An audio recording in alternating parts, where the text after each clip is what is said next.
Hello, c'est HR, votre chroniqueur. Alors aujourd'hui, je vais vous parler d'un film coréen. Plus précisément, je vais vous parler du film Parasite. Avant d'aller plus loin, n'oubliez pas, si vous n'êtes pas abonné, pensez à le faire, pensez à la petite cloche pour les notifs et surtout pensez à mettre vos commentaires. Et si vous aimez la vidéo, n'hésitez pas à lâcher le petit pouce. Let's go!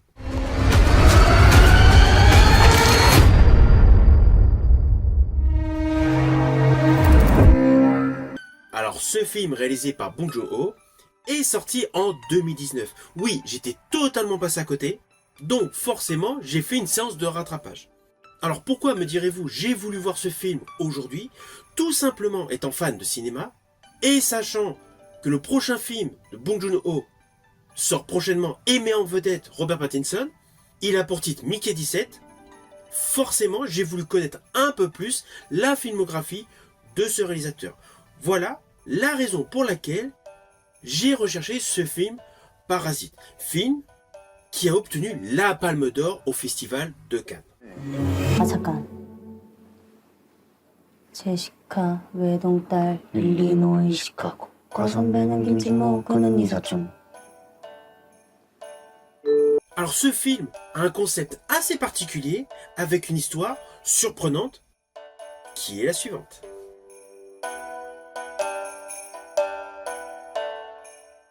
Dans ce film, nous découvrons la famille Kitaek, qui est au chômage. Ils vivent dans un appartement insalubre et ont des conditions de vie extrêmement scabreuses. Un beau matin, ils reçoivent la visite d'un étudiant qui demande à Kiwo, son ami, de le remplacer pour donner des cours privés d'anglais à une jeune fille, Dai. Ki Jong, qui est doué pour les arts, fabrique un faux diplôme de l'université de Yonsei pour pouvoir se présenter au domicile des parents et assurer la fonction d'enseignant. Celui-ci est accepté rapidement et débute son emploi.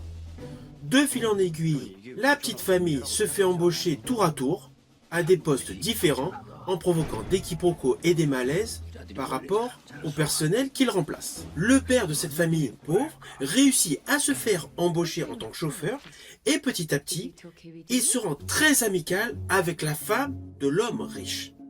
Assez rapidement, il manipule la femme et l'homme pour faire embaucher d'autres membres de sa famille. Tout ceci est assez rapide au début de ce film. L'histoire commence réellement à partir du moment où un fameux soir, le couple richissime est absent de la maison, théoriquement pour une durée de plusieurs jours, ce qui donne l'envie à la famille pauvre, qui se retrouvent tous employés dans la somptueuse villa, à profiter du bon temps de tout ce qu'il y a dans cette maison. Et manque de chance, il y a quelque chose totalement d'imprévu, un bunker. Alors ne vous inquiétez pas, je n'irai pas plus loin sur les lignes scénaristiques, je ne vous dirai pas ce qu'il y a dans ce fameux bunker, surtout si vous ne connaissez pas le film. Mais voilà, à partir de ce moment, il y a un vrai travail scénaristique, un vrai travail suspense. Alors c'est évident, toute la mise en scène de ce film est extrêmement classique. Ce qui est innovant, c'est la manière dont des choses quotidiennes de la vie sont présentées.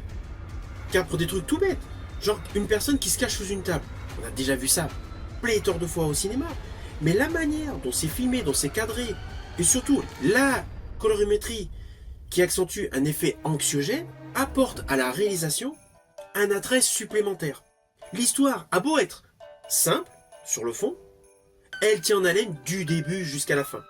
Avec de surcroît, beaucoup de moments d'émotion.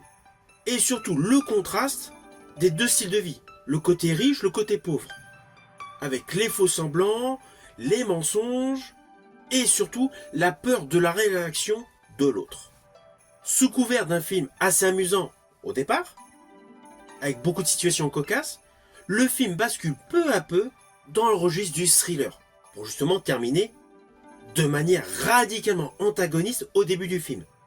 Toute la mise en scène permet d'avoir une fluidité dans le changement de diapason de structure narrative de ce film. Avec en plus un vrai message sociétal en fond d'histoire. Car sous couvert de moments rigolos, de moments anxiogènes, de moments de frayeur, il y a tout un côté politique derrière, avec les écarts de la rudesse de la vie pour certains et la vie facile pour d'autres. 창문 닫아. 나도 봐. 공짜로 집안의 소득도 하고. C'est un film très intéressant, c'est un film qui n'est pas fiché pour les fans des films coréens, c'est réellement du grand cinéma pour tout le monde. Que vous aimez les comédies, que vous aimez les thrillers, que vous aimez les films hollywoodiens, les films intimistes ou les films From-Asia, ce film est pour vous. La réalisation de Bong Joon-ho est un réel mélange de tous ces sous-genres.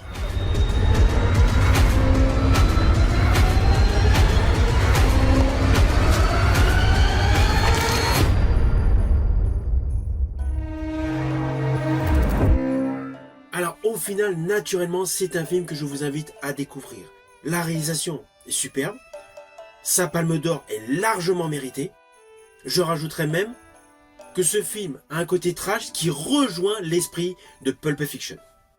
Si vous avez aimé ma vidéo, n'oubliez pas, petit pouce vers le haut, pensez au partage, mais surtout pensez à me mettre en commentaire ce que vous avez pensé de ce film, et surtout, si ma vidéo vous a donné envie de découvrir ce film, naturellement, si vous ne le connaissez pas. Je vous dis à bientôt pour une prochaine vidéo.